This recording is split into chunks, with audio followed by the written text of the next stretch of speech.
Om Akhandam Satchidanandam Avang Manasagocharam Atmanam Akhiladharam Ashraye Bhishta Siddhaye.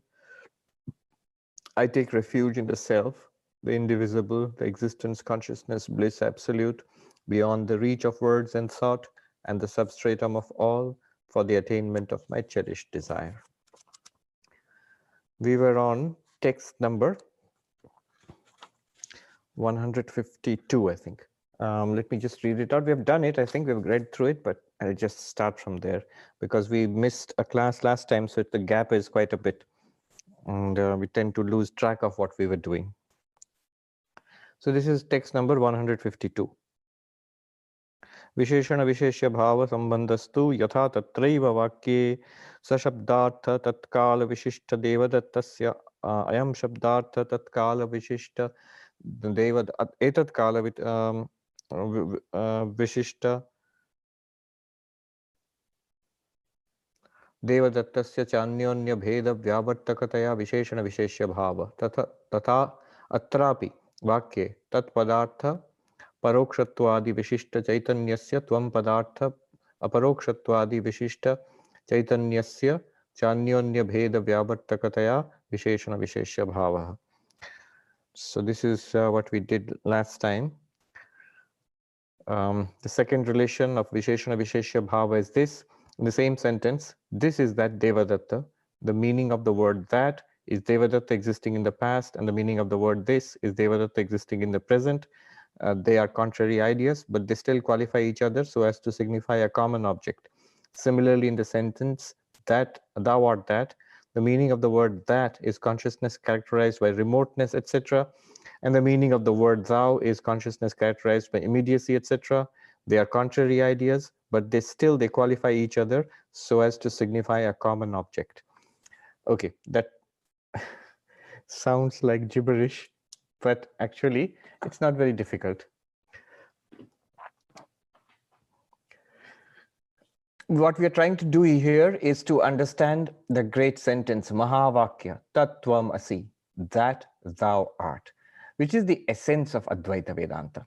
And if you wanted to say Advaita Vedanta in one sentence, it would be that thou art.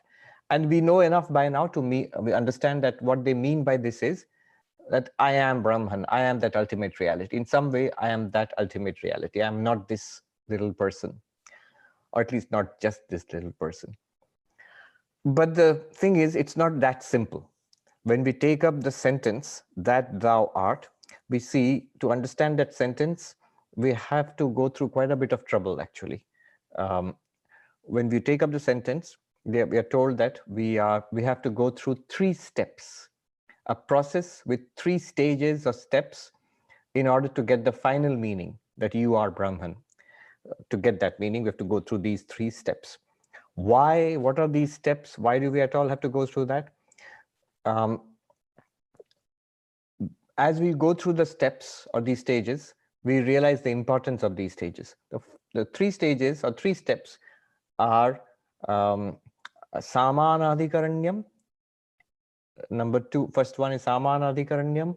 The second one is Visheshana Visheshya Bhava. And third one is Lakshya Lakshana Bhava. Translating into English, it means the first one is that all that they have a common locus, number 1. Number 2, the adjectival relationship. Number 3, the implied meaning relationship. I'm giving a very rough translation. What is going on here? It's a semantic grammatical exercise. Note what we did earlier till we started all this, what we did before this, the superimposition and desuperimpposition, which was more metaphysics and epistemology. But now from there we have moved into grammar and semantics, because now we're trying to understand a sentence, that thou art. What's going on here? The first step will be, in a sentence there are many words, and words mean things. So if I have a word like book, it means this. In Sanskrit, the word Sanskrit for word is pada, and the Sanskrit for the object meant by the word is padartha. So the word is book and the object is this thing. So in Sanskrit, the pada is book or pustaka in Sanskrit, and the object would be this thing, padartha would be this thing. So the word and its object. Now, all the words refer to the same object, or do all the words refer to different objects? That thou art. We all know it must refer to one reality, Brahman. That's our whole project. Advaita Vedanta is to point to one non-dual reality. You are that one Brahman. These are talking about one non-dual reality. Non-dual itself means without a second. So there can be no second object. But the problem is words mean different things. So generally in a sentence, when you have multiple words, I have a book in my hand. See, I've used so many words, and each word refers to something else, something different. I refers to me, book refers to this, my hand refers to this, in my hand refers to a relationship. So each of these words means different things. And if that thou art, those words meant different things, then you can't have non-duality. So the words, do they mean the same thing or do they mean different things? Are they all pointing to the same locus, same adhisthana, which is adhikarana in Sanskrit, or are they pointing to different things? And we solved that problem by showing that there are some sentences in which you might have different words, but they all mean the same thing. So this sentence is also like that. That thou art, tattvamasi, I am Brahman. In such sentences, all the words mean the same thing. So that means the same thing as thou means. And this is called a samanadhikaranyam, a special relationship, and the relationship is between the words. Words of what? Words of the sentence. The samanadhikaranyam, padayoho samanadhikaranyam. Between the two padas, the two words, there is a relationship of samanadhikaranyam, which means basically all it means is that a sentence, many words, but one thing they are all referring to. Then the second step to process this is that how are these words related? Yeah, they all refer to one thing, but how are these words related? They are different words. So how are they related? They are one and the same thing. They are intimately related to each other, but how? Usually the way it works is when multiple words are related to one object, often it is an adjectival relationship. Like the classic example that is taken is the blue lotus. Blue lotus, the two words blue and lotus actually mean the same thing. Lotus means this lotus flower, and blue means this blue lotus flower. And blue doesn't mean a blue sky or a blue shirt or anything, it means this lotus flower. So the second relationship which we have to apply here to understand the relationship between these words, it's actually called Visheshana Visheshya Bhava. And this is a relationship which is between the objects. Between the objects. So blue lotus, when you say blue lotus and Visheshana Visheshya Bhava, the adjectival relationship, this is the second stage. The adjectival relationship is not between the words blue and lotus. It is between the meanings of those words, the objects blue, the color blue, and the flower lotus. What are we trying to say? That the flower lotus has a blue color. It's a blue lotus. Lotus is a flower, it's an object, it's in a philosophical language, it's a substance. And blue is a color is a property. Properties stay in substances. They are located in substance. The technical word is that they inhere in substances. So blue cannot hang in the air by itself. It must be in some substance.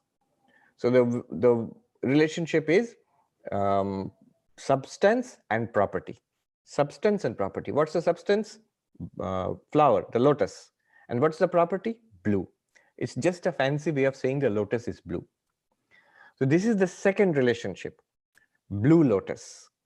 And how does this work? What we just read is just a fancy way of saying, how does this work? What it does is, when you say blue and when you say lotus, they work in what is called anyonya vyavartakataya. That means they mutually work to mutually exclude other alternatives. I'll repeat that. How does this go? How does this work? They work to mutually exclude other alternatives. What do I mean mutually exclude other alternatives? It's pretty simple actually.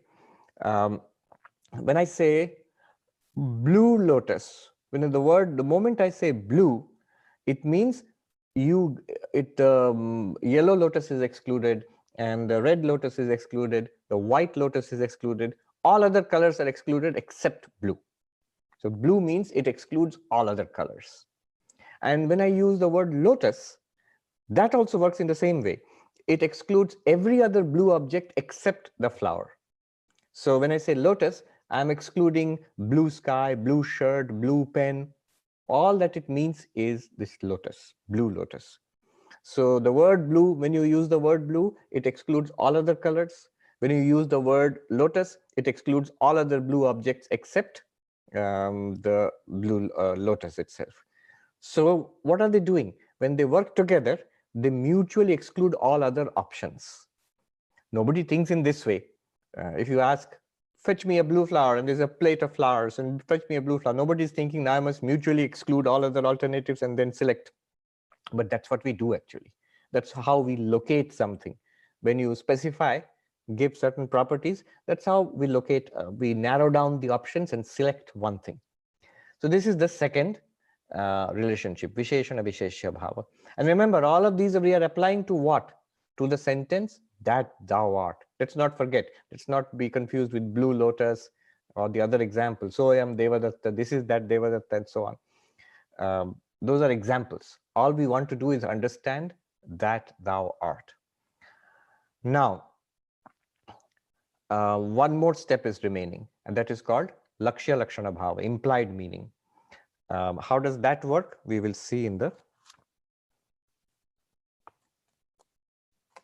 153rd text. By the way, at this point, some of you may be, if you're following carefully, you may be a little confused. Blue lotus is fine, but that thou art doesn't quite function like a blue lotus, right? That thou art, that means, let's remember, what do the words mean, that and thou? Thou means simply you, I. It just means this fellow Sarva Priyananda, thou. And that means God. In our Vedantic terms, consciousness qualified by Maya. Maya upahita chaitanyam. Consciousness qualified by Maya is the meaning of the word that. Just as when I say book, book is a word, it means this object. When I say that, in the that thou art, that means God. Technically, be more specific, what does God mean in Vedanta, Vedanta Sara? Maya upahita chaitanya. Consciousness plus Maya, consciousness qualified by Maya, consciousness limited by Maya, let us say. You can put it another way also, consciousness empowered by Maya. Consciousness is up to all these games and mischief because of Maya only. It's empowered by Maya. Maya is the Shakti. So consciousness plus Maya, consciousness qualified by Maya, whichever way you put it, that is the meaning of the word that, tat. And what is the meaning of thou? It is consciousness limited by ignorance, a part of Maya. Ajnana upahita chaitanyam, or more specifically, vyashti ajnana upahita chaitanyam. Consciousness limited by an individual ignorance. You can say, what is this individual ignorance? We have studied it all. You have no right to ask that. All of this we studied with the when we're talking about ignorance having a total aspect, ignorance having an individual aspect, all of that we saw. Now, when you say blue lotus is not a problem, because a lotus can be blue. Blue is a color, lotus is a flower. So why can't they go together? It can, flower has a color, it can be a blue color, blue lotus. But that and thou, can they be related like that, like a substance and a property? Is it God qualified by me, or is it I qualified by God? Who is the subject? Who is the substance here? Who is the property? Who is the noun here? Who is the adjective? It doesn't make sense. This second relationship, adjectival relationship, Visheshana Visheshya Bhava, doesn't make sense. Correct, it doesn't make sense. We will see that later. But before that, he will mention the third relationship, which is the final step, implied meaning, Lakshya Lakshana Bhava. What is this relationship between? It is the relationship between the sentence that thou art and pure consciousness. The sentence that thou art will point to pure consciousness. Lakshya Lakshana Bhava means pointing, implied meaning. Which is the pointer? The sentence. And what is pointed? Pure consciousness. Why are we saying pointing? Why aren't we saying that it denotes or says? You can't say it. No words can objectify that reality. So these words can only point to it. Or in Sanskrit, Lakshya Lakshana Bhava. Lakshaka means the one which points out. Lakshya means the implied or pointed out thing. So that one is mentioned in text number 153. This is the final relationship. And by the way, this is just being introduced. We will go into further detail just after this. So the third step in understanding Tattvamasi is Lakshya Lakshana Bhava. That is one text number 153. Lakshya Lakshana Sambandhastu Yatha Tatraiva Sa Shabda Ayam Shabdayo Tad Arthayorva Viruddha Tatkala Etatkala Vishishtatva Parityagena Aviruddha Devadattena Saha Lakshya Lakshana Bhavaha Tathatrapi Vakye Tattvam Padayoho Tadathayorva Viruddha Parokshatva Parokshatva Adi Vishishtatva Parityagena Aviruddha Chaitanyena Saha Lakshya Lakshana Bhavaha. The third relation, that of Lakshya Lakshana Bhava, is this. In that very sentence, this is that Devadatta, the words this and that or their meanings, by the elimination of the contrary associations of past and present time, stand in relation to imply or implied with Devadatta, who is common to both. Similarly, in this sentence, thou art that, also, the words that and thou or their meanings, by the elimination of contrary associations of remoteness and immediacy, etc., stand in the relationship of implier and implied with consciousness, which is common to both. Again, not difficult. It's actually pretty simple what they're trying to say. Implied meaning. This is the final step we will have to go through to find the meaning of that thou art. Here, first let's understand the example. He's giving an example, and then we will understand what is how to apply it for that thou art or Tattvamasi. What's the example? The example is this is that Devadatta. Soyam Devadatta. This is that Devadatta. I've already mentioned this example a number of times earlier. This is that Devadatta means Devadatta is just some guy. Devadatta, whom I had seen in Mumbai, and now I'm seeing him here in Manhattan. So Mumbai there and Manhattan here, whom I had seen then 30 years ago, and whom I am seeing now, just now. So then and now, past and present. That Devadatta, who was young and then, and now the same Devadatta is now old. That Devadatta who was fit, and now this Devadatta who is obese, and so on. Now, all these qualities are contradictory. Mumbai and Manhattan, how can it be the same person? Past and present, how can it be the same person? Old, young and old, young then, old now, how can it be the same person? Fit then and obese now, with a full head of hair at that time and bald now. How can it be the same person? They're so different. And yet we have no problem in understanding such a sentence. If somebody comes to you and says, oh, this is that same person I saw 30 years ago, you have no problem in understanding. What do you do? How do you understand the system? Do you first see the problem? The problem is that there are so many contradictory qualities involved here. But you still understand this is the same person. How do you understand this? What you do is you leave out the contrary qualities. You leave out the contradictory qualities and take the person. What we automatically, instinctively do, we don't have to go through so many, we don't know that we are doing such fancy things like Lakshya Lakshana Bhava, implied meaning. We don't know that, but we are doing it actually. We automatically do it all the time. What do we do? What we do spontaneously, naturally, is that we disregard then and here, past and present, old, young and old, fit and obese, with a full head of hair and balding, all that we disregard. And we say it's the same person. It's the same person. We're talking about the same person, just that many properties have changed.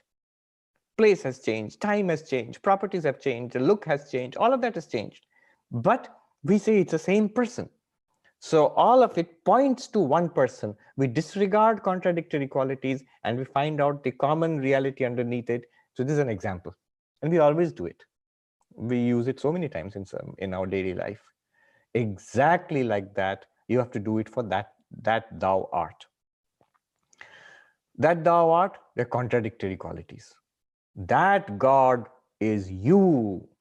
Shvetaketu's father said in the Chandogya Upanishad, you buy at that God, that reality. Which reality? In the Chandogya Upanishad, if you go back, you will find Tat Sat, the Sadeva Samya Idamagra Asid Ekameva Dvitiyam. Oh, my dear child, before the beginning of this universe, there was one reality, one without a second. From that, the entire universe appeared. Because we are talking about the creation or projection of the universe, we understand they're talking about Saguna Brahman, consciousness with Maya. So which is Ishvara or God or Saguna Brahman, whatever you call it. That God is you, this person, not just Shvetaketu, it's talking to each of us. You, my dear man or my dear lady, you are the ultimate, you are God. But how? Immediately we see the contradiction. I am, it says, aparoksha. The thou, the jiva is aparoksha. Aparoksha means I directly experience my own existence. Aparoksha, directly experienced. I am. Before I experience anything, I know myself. I'm directly evident to myself. Where Descartes, it says, I think, therefore I am. Even more than that, I am, therefore I think. You can reverse it actually. So my own existence is indisputable. I can dispute anything else, but this my own existence I can't dispute. People who sometimes I see, they suppose you don't exist. You can't suppose that. People who say that don't even know what they mean. It's impossible. Even to suppose that you don't exist, you have to exist. Shankaracharya says, Yaeva tasya nirakarta tasyaiva atmasa. Whoever denies the existence of the self is the self of that denier. So, I exist. This is called aparoksha, directly evident, incontrovertibly so. And that God is paroksha. Paroksha means indirect. It's not directly evident to me. I have just read about it. My religion has told me about it. Vedanta tells me about it. Holy people have told me about that. There is such a God. Maybe reasoning has told me about it. That the universe exists, there must be a first cause to this universe. So theological reasons are there. There are scriptural reasons for believing in God. There are traditional reasons for believing in God. Maybe I grew up in a in a church or in a religion which told me about the existence of God. All of it is put in one word, paroksha, indirect. Literally, it means beyond the range of our sensory knowledge. It's something that you read about, reason about, but you don't experience directly. So these are contradictory. I am directly experienced. That God is indirect. And how can it be? How can it either directly experience and the indirect be the same thing? How is it possible? Okay. Do you see the contradiction in this? Just look at your own experience. Look at how you feel about yourself and how you feel about the God that you worship. Father in heaven or Shiva, Kali, Vishnu. Shiva, Kali, Vishnu, Durga, Father in heaven, Allah, all of it is a matter of faith. Maybe reasoned faith. Maybe good, they've got solid reasons for believing in it, but it's still not directly experienced the way you experience your own existence. So it's very contradictory. It's completely opposite. Paroksha, paroksha. Not only that, there are many other contradictory qualities. God, I read about God as all-pervading, and I'm not all-pervading. I'm just barely pervade. Even if I'm very overweight, I'll pervade one chair. That's it. So I don't pervade the whole universe. I don't even pervade this room, and God is all-pervading. God is all-powerful. I have very little power. Sarva Shaktiman, Alpa Shaktiman. I have very little power, very little capacity, very little capability. And God is the creator, preserver, destroyer of the universe. At least that's what I read. Again, contradictory. Sarvagya, Alpagya, God is all-knowing, omniscient. I know so little, and whatever I get, so much effort I have to put into it, and I keep forgetting it. So, Alpagya, Sarvagya, these tremendously different qualities are there. How are they the same? So you have to do exactly what you did for Soyam Devadatta. Leave out the contradictory qualities and take the consciousness which is common to both. What is God? Consciousness plus Maya. What are you? Consciousness limited by individual ignorance. Some Veshti Ajnana Upahita Chaitanya, Samashti Ajnana Upahita Chaitanya. Leave out the Samashti Ajnana and Veshti Ajnana. Leave out the Maya and the individual ignorance. What will remain? Consciousness. That consciousness is common to you and God. So when you say that thou art, it only means the unlimited awareness. When you limit that awareness with Maya, you call it God. When you limit that awareness with your individual body mind, you call it yourself. Other than the individual body and mind, other than Maya, the consciousness is basically the same thing, exactly the same thing.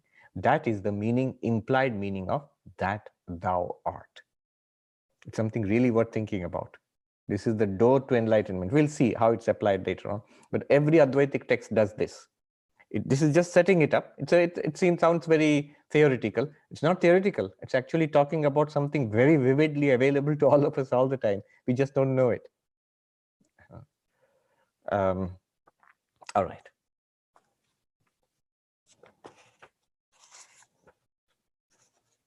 So you see the text here. Okay, I will not go into the details, but you get the basic idea. Now, all this was simple. Now we are going to get into difficulties. Why these difficulties? It's not necessary for Sadananda Yogendra to bring in the extra wrinkles, the complications which are going to start now. But for some reason, he has put forth some, just to give us a taste of how much is really involved in trying to extract the meaning of that thou art. So here comes the first big complication. Remember the second step, the blue lotus? And if you have, if you have a feel for what was going on, it's not quite like that thou art. Blue lotus is understandable, but how do you put that thou art? Which is the color and which is the flower? Is God the flower and are you the color? And you'll be like, is it like you colored God, like a blue colored lotus? That's weird. I mean, that doesn't fit. So that question will be raised now. In what sense, the question is, in what sense are you applying that second relationship? So far they have accepted, the opponents have accepted the first one, Samanadhikaranyam. All right, let's take it for granted. Let's admit that thou art, that and thou refer to the same reality. And that's a very, very big admission. Very, very big admission means we've already moved beyond dualism. The dualist would like to interpret that thou art in a dualistic way. That is not that literally you are that, but that is the Lord and you are the servant, or that is the father and you are the child, mother and you are the child. Some kind of dualistic interpretation that will be comfortable for a dualistic religion. They have let go of that. Now the opponents are saying, all right, we understand there is one reality. But now come to the second one which you did, which you want to apply, the blue lotus example. It doesn't fit. You must be aware of the problem there. Then only what's going to happen is pretty complicated. It's going to make sense then. I'll go through it, and it's complicated. You will listen to it. If you get it, fine. If you don't, just listen to a second or a third time when the recording is put up, and you'll get it. It's a lot of complication for nothing much, but the complication is there. 154, Iyameva Bhaga Lakshana Ityuchyate, text number 154. This is called one type of implied meaning called Bhaga Lakshana. What is it talking about? 153, what we did just now about this is that Devadatta, that example. That's a one type of implied meaning. What do you mean one type of implied meaning? Don't worry, don't be in a hurry, it's all waiting for us. There are many kinds of implied meaning and we'll be asked to choose between them. All those things are going to come up later on. But right now we have a more pressing concern. The second step, Visheshana Visheshya Bhava, is problematic. Text number 155. Asmin vakye neelam utpalamiti vakyavad Vakyartho na sangacchate. So this is an objection. The literal meaning in the manner of the sentence, the blue lotus, does not fit with the sentence that thou art. This is an objection. That hold on. They're going to rain on our parade. So hold on. It doesn't work. You gave the example, the blue lotus. That thou art is not like the blue lotus. Blue is a color. Lotus is a flower. Blue is a property. Lotus is a substance. That and thou are not colors and flowers. That and thou are not properties and substances. Thou means you, the individual sentient being. That means God. How is it the same kind? How can you go ahead like this? So he's going to explain the problem. Why doesn't fit? And then what can you do about it? I'm on text number 156. Tatra tu nila padartha nila gunasya utpala padartha utpala dravyasya cha shauklya patadi bheda vyavartakathaya anyanya visheshana visheshya rupa samsargasya anyatara vishishtasya anyatarasya tadaikyasya va vakyarthatvangikare pramanantara avirodhat avirodha pramanantara virodha abhavat tadvakyartha sangacchate. In the phrase the blue lotus, the meaning of the word blue is the blue color, and the meaning of the word lotus is the flowered lotus. They respectively exclude other colors such as white, etc., and other objects such as cloth, etc. Thus, these two words mutually stand in relation of qualifier and qualified. And this relation means their mutual qualification or their unity. This interpretation of the sentence, since it does not contradict any other means of knowledge, is admissible. All right. What did he say here? If you look at the sentence itself, tatratu, there, but there, where? In that phrase, blue lotus, there. What's happening there? Nila padartha nila gunasya. The meaning of the word blue. What is the meaning of the word blue? The color blue. When you use the word blue, what do you mean? You mean the color blue. Utpala padartha utpala dravyasya.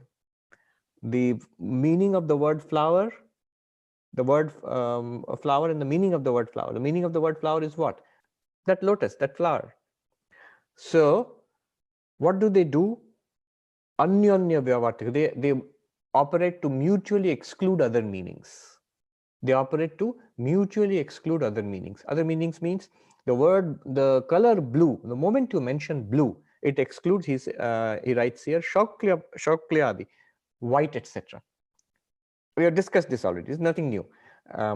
Moment you say blue lotus, the word, when you hear blue, you automatically exclude white and yellow and red and pink and whatever kind of lotus else is available there. You exclude them. You think it's only blue. And when you mention lotus, that excludes patadi. Pata means cloth. So you understand that what is being said is not a blue cloth or blue chair, a blue pen or a blue sky or blue shirt. No, all it means is a flower, a lotus. So when you say blue and lotus, they mutually exclude other options. They exclude other colors and they exclude other objects, and they mutually qualify each other. How? As the color and the flower as one and the same thing. A blue lotus, they mean one object only. So they mean a unity, a very intimate oneness. So that is they're always there between. This all comes from the Nyaya Vaisheshika philosophy, substance and attribute. So white milk, it's an intimate oneness. Notice when you say white milk, blue lotus, tall man, fast car. When you say such things, when you're qualifying an object with a certain property, fast, tall, white, blue, colors and size and qualities. So all of these things, they exist together, intimately one. You can't have fast, tall, blue floating in the air. It must be a fast car or a fast horse. It must be a blue flower or a blue cloth or something. So color and the object, property and substance, they exist in intimate oneness. They exist in intimate oneness. This is called samsarga. So samsarga is a Sanskrit term which means an intimate oneness which exists between substance and property. But they are not literally the same thing. A color and a flower are not the same thing. Height and a man are not the same thing. Tall man. Tall is not equal to man. Man could be short. A tree could be tall. So tall is a property, height. And man is a substance, a person. And they exist in intimate oneness, but they are not literally the same thing. So this will not work for us. When I say you are Brahman, I mean you are literally the same thing. Brahman and you are literally the same thing. It's not that you are a property and Brahman is a property holding object or a substance. No, no, no. It's not like color and flower. You and Brahman are literally the same thing. It is like, so I am Devadatta, this is that Devadatta. It is literally the same person. So you are Brahman means you are literally Brahman. Brahman is you, you are Brahman. That's what we mean. It's not like property. So it's not samsarga. This is what is, the blue lotus works because it's samsarga. So he says here, samsarga, I think he uses the word samsarga. Samsargasya. Okay, so this is one kind of oneness which you can use. Another kind of oneness is Vishishta. Vishishta. Vishishta means qualified. What does it mean? Both of these we are going to reject. Both of these means two options. What are the two options? Samsarga, Vishishta. Samsarga is what I just mentioned, like a blue lotus, or like a tall man, a fast car, a property and an object and a substance. They are yes, they are one, but they're not literally the same thing. It's one is a property, one is a substance, and they are in intimate connection to each other, intimate existence. I mean, there are precise terms in Nyaya and Vaisheshika for this. This is Samavaya Sambandha is there. But anyway, we can't use those terms here. So they are intimately together. Another option is Vishishta, the second option. Again, not acceptable to us as non-dualist. But what is that option? We have to understand that. That's what makes for the complication of this passage. Another way you could think about it is Vishishta. Vishishta means like this. Neela Utpala, blue lotus. Instead of thinking blue is a color and lotus is a flower, how can color, so instead of saying that it's a blue colored flower, one may further be a little nitpicking an object here. It's a sort of semantic objection. How can a color and a flower be the same thing? How can they be one? It is one, we understand. In common sense, everybody understands. But philosophers, they go a little deeper than this. A flower is one with a flower. How can a flower be one with a color? So when it says blue lotus, it means blue here, Neela. Neela means Neelotpala. Blue means a lot. It means that blue lotus itself. And lotus means lotus. I'll repeat it. It is a peculiar idea to get your head around. So one meaning of blue lotus is blue colored lotus. That is what we have done, samsarga. The second one which we are doing, Vishishta, here a little bit of complication has been introduced. Blue lotus here means blue lotus, lotus. The word blue means blue lotus. And the word lotus means lotus. It's not as strange as we think it is. If you think about it, if you ask the question, which kind of lotus? You must give me an answer in terms of lotus. Don't say blue. Blue is a color. I'm asking you to select a lotus. Which kind of lotus? You will say blue lotus. So what are these? When you say blue lotus, what does it mean? Blue lotus, lotus. Let me explain it in another way, which I explained in another place where we were doing Vedanta Sara. So many of you are settled here in the United States, and many of you have come from India, and many of you have children here who were born here. Now there's a big difference. The children who are born here are Indian Americans. Okay. Now, how do you understand this term Indian American? Is it an Indian and an American? That's not possible. You can't have, how can you have an Indian and an American? Is it American qualified by an Indian? Indian qualified American? No. What does the term Indian American mean? It means there are many kinds of Americans. There are Anglo-Saxon Americans. There are African Americans. There are Native American Americans. And there are Indian American Americans. So when you say Indian American, which applies to your children, or if somebody here has been born here in the United States, then it applies to you. What you mean when you say Indian American, you mean Indian American American. You mean I am an American. What kind of American? Indian American. To put it all together, you are an Indian American American. So all of them are Americans. American is a general term. All are Americans. But among them, there are specific kinds of Americans. There are those with an Indian heritage, with an Asian heritage, with a Latino heritage, with an African heritage. So they are all, and those people are also Americans, but they are Americans with this specific heritage. So you are an Indian American American, you're Asian American American, African American American. And they're all Americans, but different kinds of Americans. Now, when you apply this to the Blue Lotus, what will it stand for? It will stand for what kind of lotus? You shouldn't say blue, you should say Blue Lotus. There are many kinds of lotuses here. Pick something. You have to pick, when you pick it, you will pick a Blue Lotus. You will not pick a blue. So I won't belabor the point too much. You get the point. This is another more sophisticated way of understanding the term Blue Lotus. This is called Vishishta. It boils down to the same thing, but it's a more sophisticated way of understanding it. And if you look at the case of Indian Americans, it makes sense, especially with if you, in your own case, many of our immigrant families. So the difference between you and your children who are born here. So you are Indians living in America, but the children, in many cases, but then the children are Indian American Americans. They are American. So the point I made, and with the children liked, when I talked about it, children liked it, that you are not Indian and American, you are Americans, but with an Indian heritage. So you're Indian American Americans. Similarly, here, Blue Lotus, Lotus. So, but what does it all mean for us? Nothing. You can be glad that even if you have not understood anything about what's going on here, don't worry, because it's all rejected. It doesn't work for us. It doesn't work for us. When you take Tattvam Asi, that thou art, neither Samsarga, Blue Lotus, doesn't fit, nor Vishishta, Blue Lotus, Lotus, doesn't fit.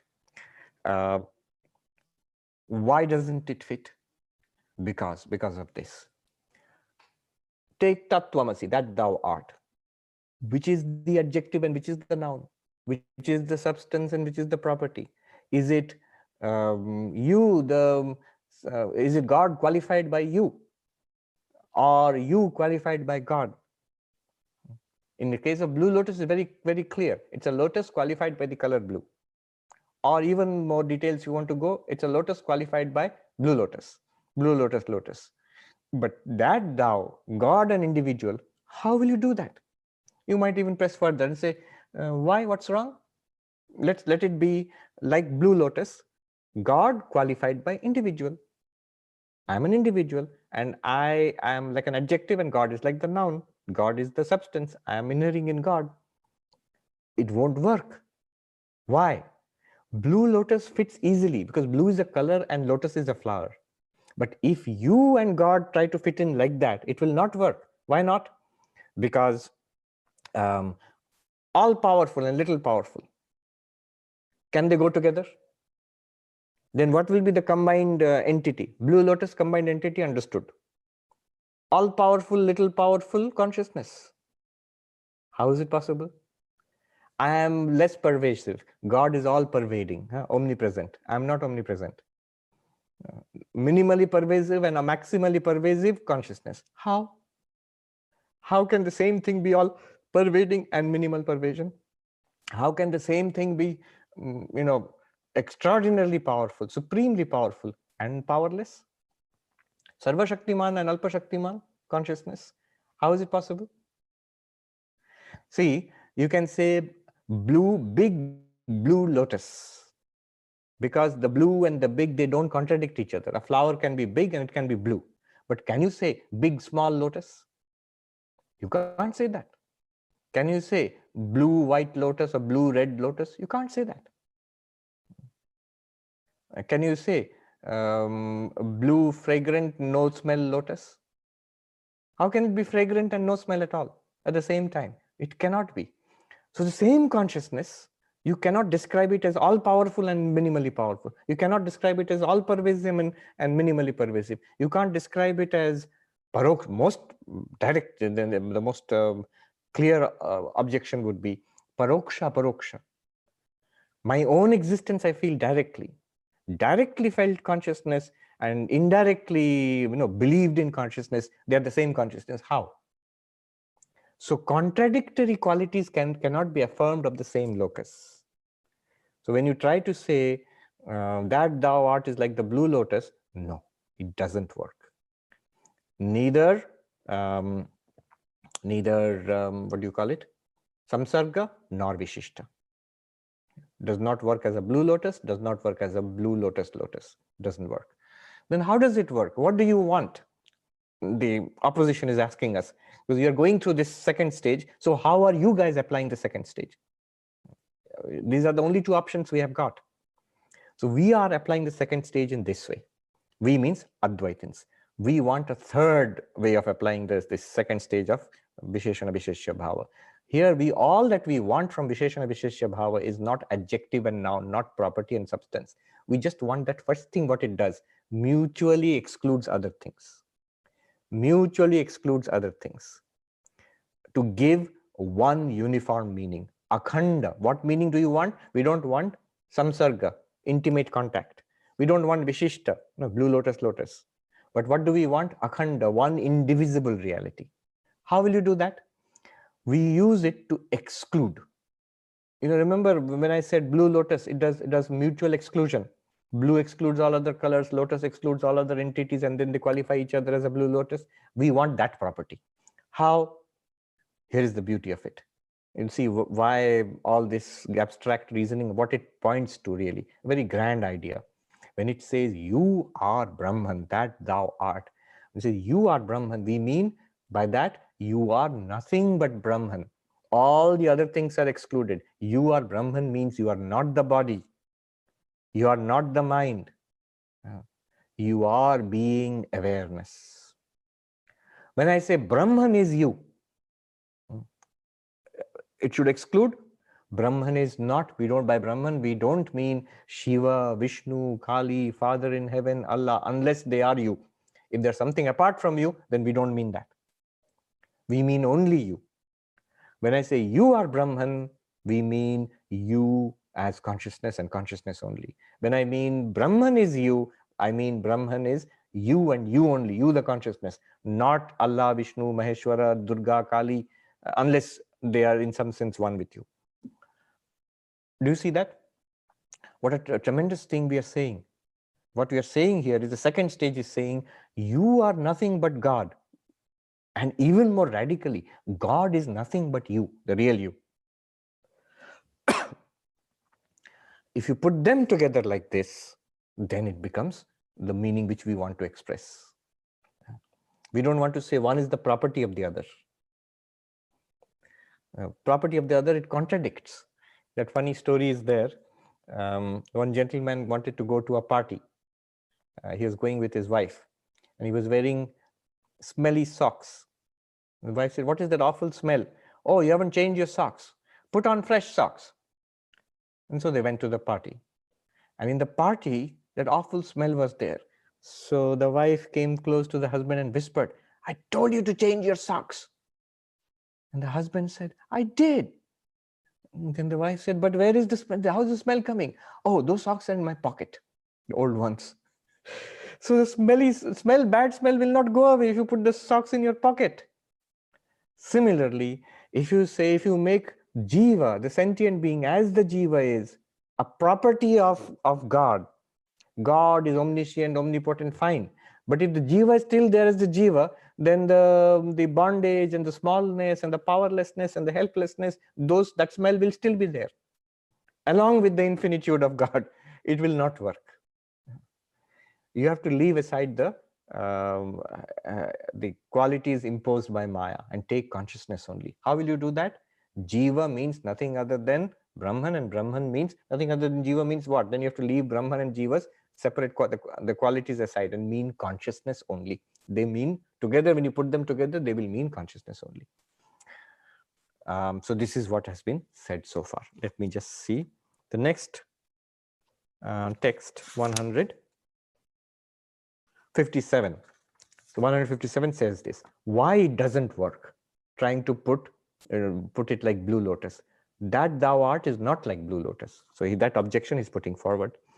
Atra tu tat padartha parokshatvadi vishishta chaitanyasya tvam padartha parokshatvadi vishishta chaitanyasya chanyo anya bheda vyavartakataya visheshana visheshya bhava samsargasya अन्यतर विशिष्टस्य अन्यतरस्य तदैक्यस्य वा वाक्यार्थत्वाङ्गीकारे प्रत्यक्षादि प्रमाण विरोधात् वाक्यार्थो न संगच्छते. But in this sentence, that thou art, the meaning of the sentence that is consciousness associated with remoteness, etc., and the meaning of the word thou is consciousness associated with immediacy, etc.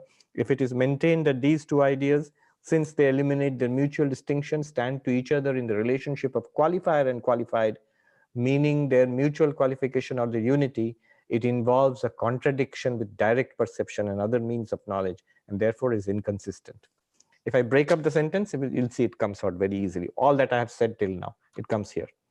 Atratu, in this case, unfortunately, but unfortunately in this case, which case? That thou art. What was the earlier case? Blue Lotus.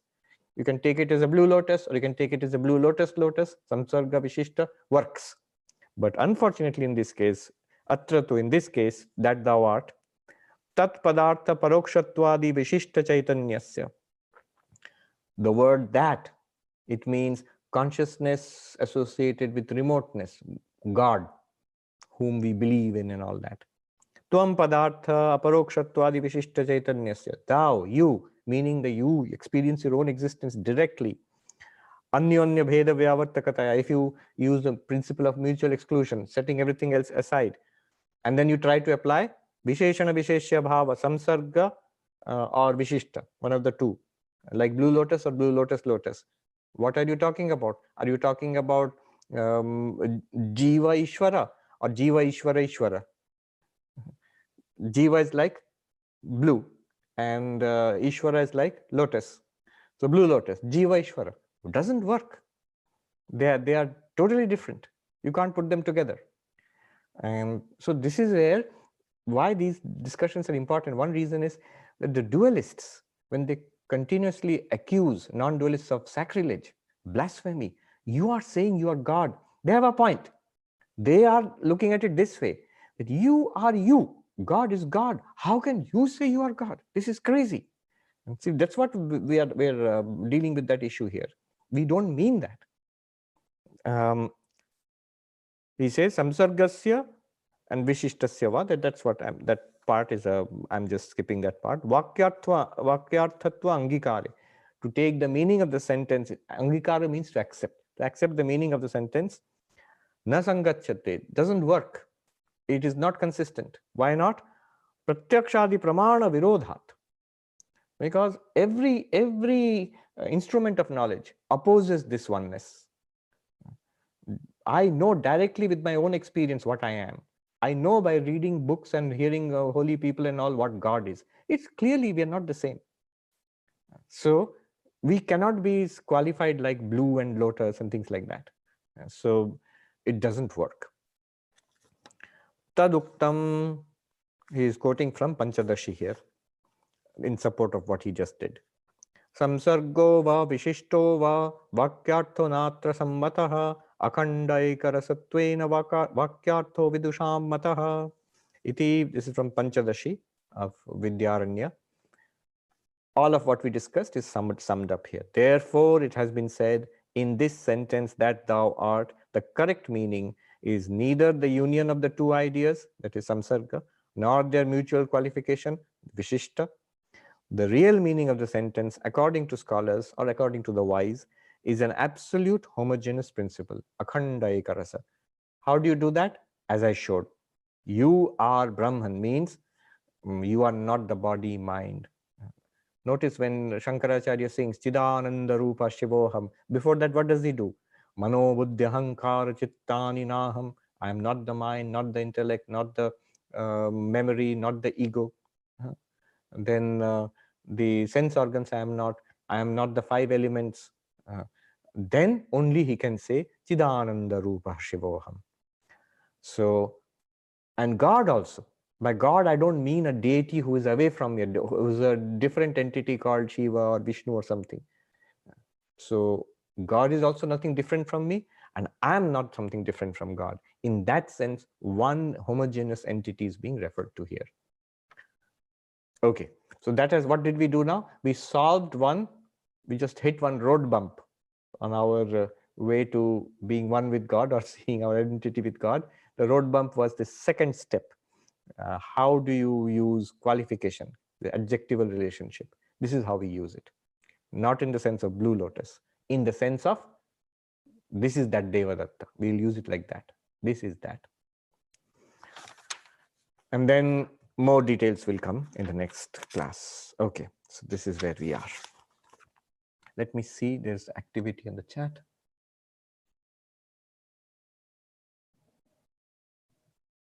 Prabir Babu says, if we accept this, we get Vishishtadvaita. Correct. We accept this, we get Vishishtadvaita. Pradeep Bose says, Tattvamasi, here Tat refers to Saguna Brahman, but Aham Brahmasmi, are we referring to Nirguna Brahman or again Saguna Brahman? Always, when you say Aham Brahmasmi, Tattvamasi, it always refers to Jiva and Saguna Brahman. When you say I am Brahman, so what that I will be this individual person. Nirguna Brahman, Brahman is Saguna Brahman. And then you have to do these 3 steps. Same 3 steps will apply on every Mahavakya. Yeah. So, because if you say, I am Nirguna Brahman, it can't be done. The moment you say I, what do you mean? You mean I, the person. I, Sarva Priyananda. Then I have to let go of my physical attributes, my mental attributes, the Sthula Sarira, Sukshma Sarira. Let go means know that they are appearances. And so if I start with myself as the Jiva and try to understand myself as Nirguna Brahman, then I have to start with Brahman as Saguna Brahman. Saguna Brahman is realized to be Nirguna Brahman. I am Jiva is realized to be Nirguna Brahman. When you realize your nature as Nirguna Brahman, it's called Atman. When you realize Saguna Brahman's real nature, it's called Nirguna Brahman. And Atman and Nirguna Brahman are the same thing. The Sakshi Chaitanya and Nirguna Brahman are the same thing. That is the whole process of Advaita Vedanta. And technically also there'll be a problem if you say, I am Nirguna Brahman, then you are able to denote Nirguna Brahman by language. You can't do that. Language will always refer directly to Saguna Brahman or to this individual. Only by implication it can refer to Nirguna Brahman. Rick says, although thou art refers to Saguna Brahman in Chandogya Upanishad, could also said to be referred to Nirguna Brahman. Yes, we are coming to that. See, that's why the third step is there. When you say refer to, the reference is of 2 kinds. One is direct reference, one is implied meaning. Till now we are using direct reference. The direct reference is always to Saguna Brahman, and the implied meaning is to Nirguna Brahman. This is the implied meaning is what is important. If you say, no, tell me simply, what am I according to Advaita Vedanta? According to Advaita Vedanta, you are Nirguna Brahman. But that's the implied meaning, and that's what we are going to come to in the third stage, which will happen next time. So if you ask, no, tell me, that and thou in these sentences, that thou art, what do they refer to? Do they refer to the Jiva and the Ishvara, the individual and God, or do they refer to Nirguna Brahman? They initially refer to Jiva and Ishvara to begin with. The process starts with Jiva and Ishvara. There's no other place to start with. Where do you start? You start with Jiva Jagat Ishvara, the world, God, and you. And where do you end up? In one reality, a non-dual reality. So initially they refer to Saguna Brahman and Jiva. And ultimately, when you have completed the process, it will refer to Nirguna Brahman. What will refer to Nirguna Brahman? Thou will refer to Nirguna Brahman. That will refer to Nirguna Brahman. Aham Brahmasmi. Aham, I am Brahman. I will ultimately refer to Nirguna Brahman. Starting, it refers to me, the person. Ending, at the end of the whole teaching, it refers to Nirguna Brahman. I am Brahman starts with Saguna Brahman, ends with Nirguna Brahman. And this process will be accomplished, as I said, in 3 steps. These 3 steps we have to go through.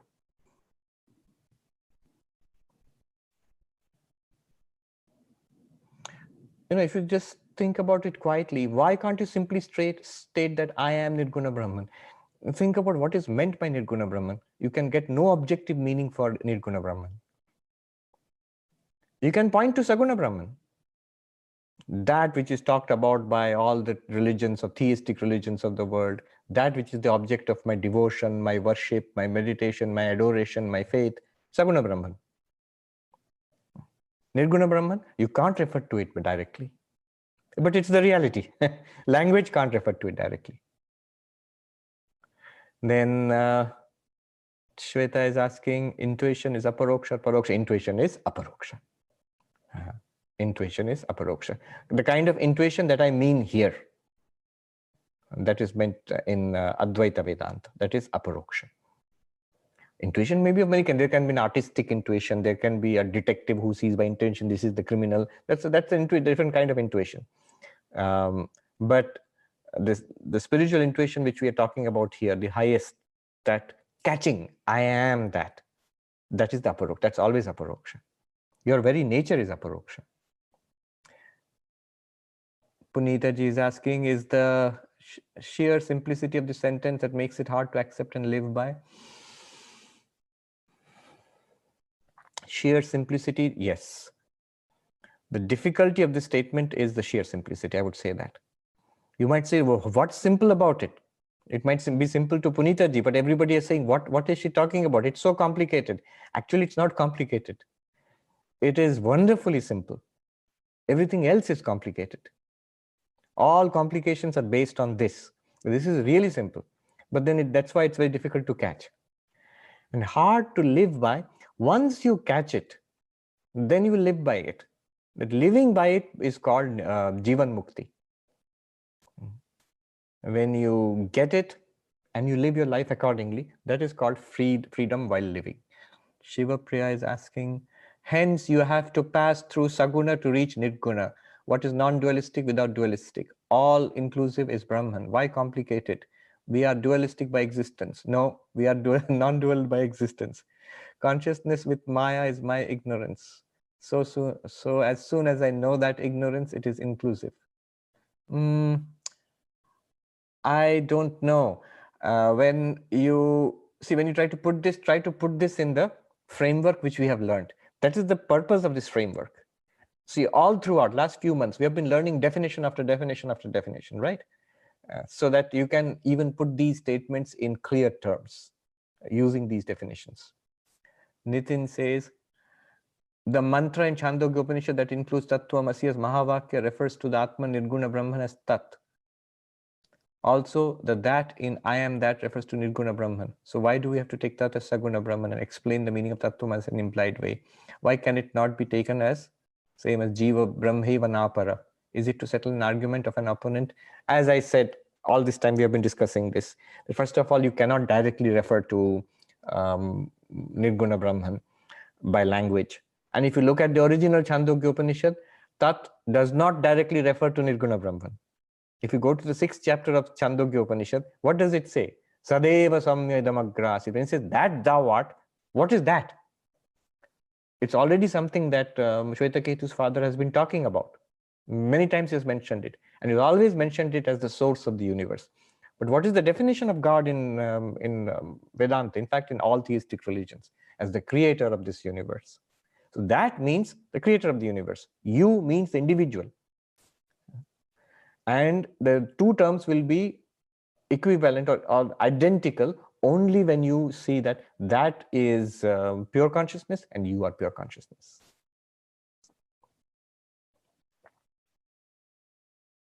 Do you notice what is happening?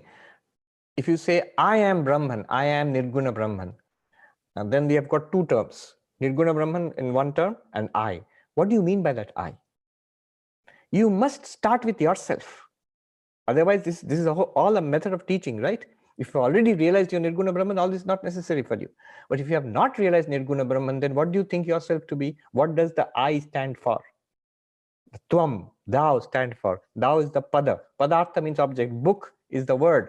The object is this. When you say I, it's a word. Object is what? Object normally for us is this body and mind.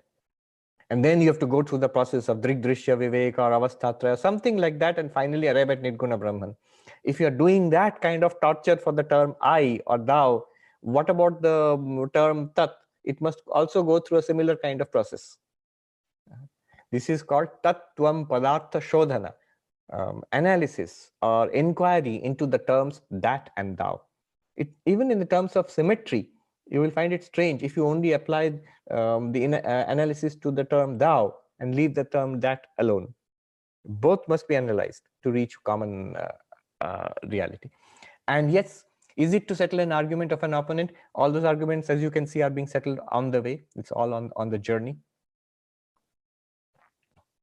Anuradha is asking, why do we need the second one? Second one means the Visheshana Visheshya Bhava.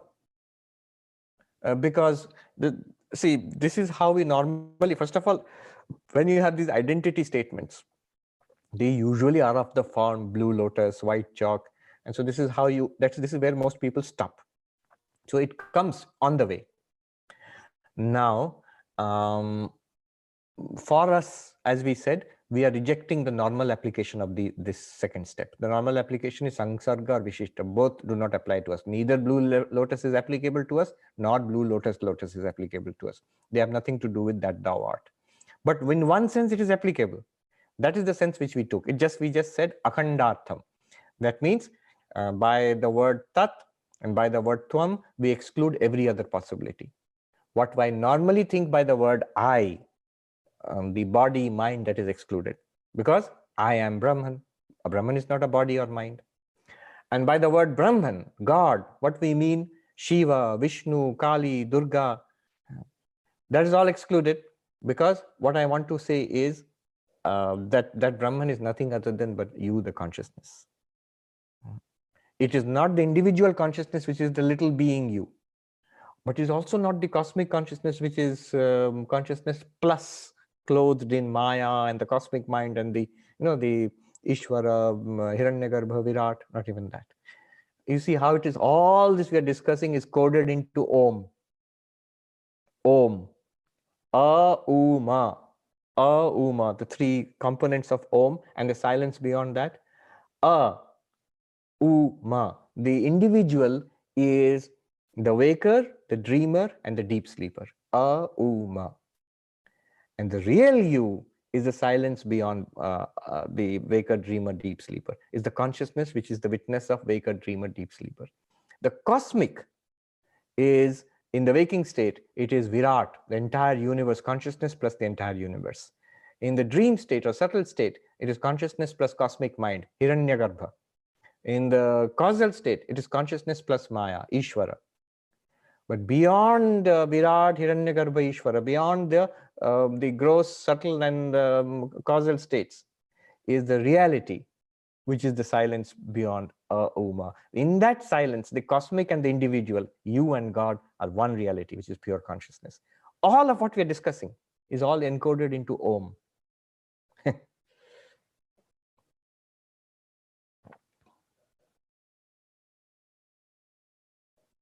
Another interesting thing I realized just today, one sadhu in Uttarakhand, he pointed out that Om, A-U-Ma, refers to Shravana, Manana, Nididhyasana. And true. The actual teaching of Vedanta has to be done in the gross state, like now. The thinking about it and understanding Manana has to be done in the subtle state, in your mind. And the nididhyasana, samadhi, is equivalent to the deep sleep state. Not that you have to fall asleep, it's where subject and object merge. But the reality which is being pointed out is neither in the waking, nor in the dream, nor in the deep sleep. It is the witness of all of them. So it is the Turiya. All practice is at this level. And the practice is gross, that is learning like this, thinking about it subtle, and meditating upon it causal. Beautiful. I never thought of it earlier. Alpanaji is saying, if possible, in another Vedanta Sar class, could you explain Panchadashi Shlokas 150 to 152 related to Tattvamasi? I have to take a look. But if you're interested in detailed discussion of the Mahavakyas, I did, what do you call it? Like a retreat. Panchadashi chapter 5 is the whole chapter. Whole chapter is a short chapter. It's the shortest chapter in the Panchadashi. Chapter 5 is just on Mahavakyas. And the 4 Mahavakyas. Tattvamasi, Aham Brahmasmi, Ayam Atma Brahma, Pragyanam Brahma. All 4 Mahavakyas are taken up and in brief analyzed there. That is chapter 5. And I did a retreat on that. And that's available online on YouTube. Yes, Swamiji, it is specifically the objection raised by the Purva Pakshi about whether the Brahman is Savikalp or Nirvikalp. And Vidyaran Swamiji, he uses this argument to just say that everything is unreal. And that's a very beautiful one. But I'll take a look.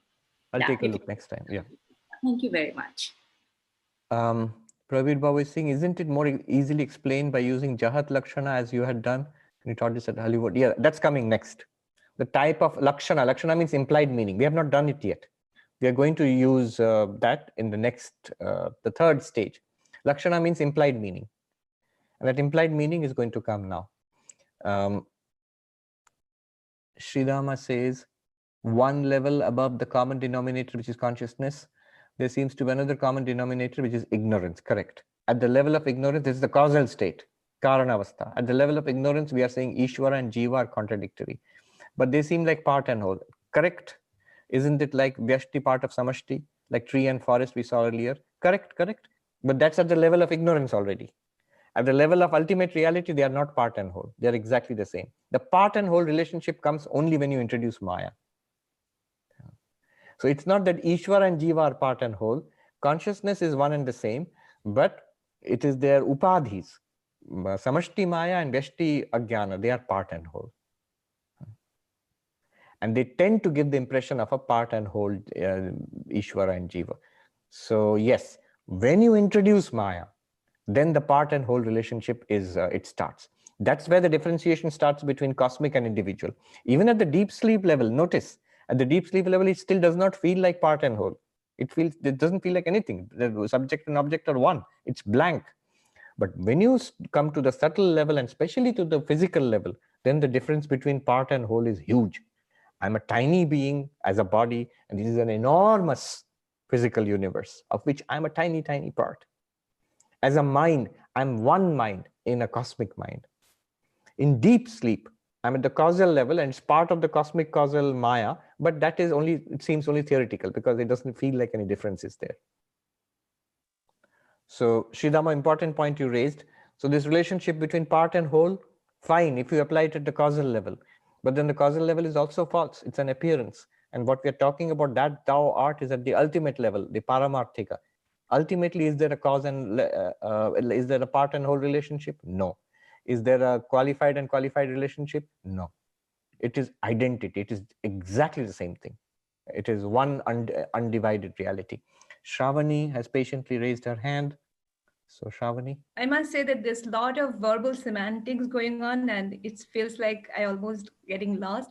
But I have to ask this. So initially when this discussion started in 41, 44 and 45, those texts, 3 meanings of thou and that were introduced, like the red hot iron ball, like Saguna Brahma and the Nirguna, and then also the Maya. Correct. Now from there, how did we just come here where we are just talking that means to Saguna Brahman and thou refers to only the individual consciousness? Right. Now, the red hot iron ball example, that was part of the Adhyaropa Apavada. In the final conclusion of all those discussions, we said, think about it this way, that when you have a red hot iron ball, there are three aspects to it. There is the fire, there is the ball, and then the mixed up fire and ball together, red hot iron ball. So what we see there are three aspects to it. Similarly, here also, there is pure consciousness. And then there is Maya. And what you see is the together, Maya and pure consciousness together. So there is pure consciousness, the Upadhi Maya, and pure consciousness plus Maya, which is the Saguna Brahman. Now, the thing is, in that example, you cannot dismiss the ball. But in the case of Maya and Brahman, you can actually dismiss Maya and all the products. Remember, go back to the very beginning. Vastu Satchidananda Madhvayam Brahma. Only Brahman is the reality. From Maya downwards, everything is an appearance. So we have to, in this experience of the universe, we have to see what is the one underlying reality. So which is Nirguna Brahman. Because of Maya, it appears to be Saguna Brahman, and because of Saguna Brahman, it appears to be all this. Yeah, it was also said that Nirguna Brahman is the implied meaning. Yes. So if we take that as an implied meaning, then that's fine. And I think that's where we are getting ultimately. We are going towards the implied meaning. We have to catch the implied meaning. The implied meaning is the actual meaning. And what direct meaning is? The direct meaning of Tat is Saguna Brahman. The direct meaning of Tvam is you, the person Shravani. More precisely, the direct meaning of Tat is, if I give the exact definition according to Vedanta Sara, the direct meaning of Tat is Maya Upahita Chaitanya. Consciousness limited by Maya. The direct meaning of Tvam, thou, is Ajnana Upahita Chaitanya. Consciousness limited by ignorance. After ignorance comes subtle body, gross body, and then it becomes Shravani or Sarvapriyananda. Or all of it together, Ishvara, Hiranyagarbha, Virat. Yeah. But in reality, it is consciousness only. Yeah, I was just trying to see, is it kind of, is it mapping like we start from the direct meaning, the three stages, and then we ultimately go to the implied meaning? Correct. If you map it, you will see it maps very beautifully. Okay. We'll look at it later on when we finish this implied meaning and come to the conclusion of that thou art. Then we will see all that we learned earlier, Adhyaropa Apavada, superimposition, desuperimposition. How does it all map? How do you apply it all? And then you have to understand it. And after understanding, you have to meditate upon it. And this meditation, in the meditations, you will see that understanding becomes very clear. It seems to be a matter of fact. The whole thing is an appearance in consciousness. Thank you, Maharaj. Yes. All right, then, let's end here. Om Shanti Shanti Shanti Harihi Om Tat Sat Shri Rama Krishna Arpanamastu.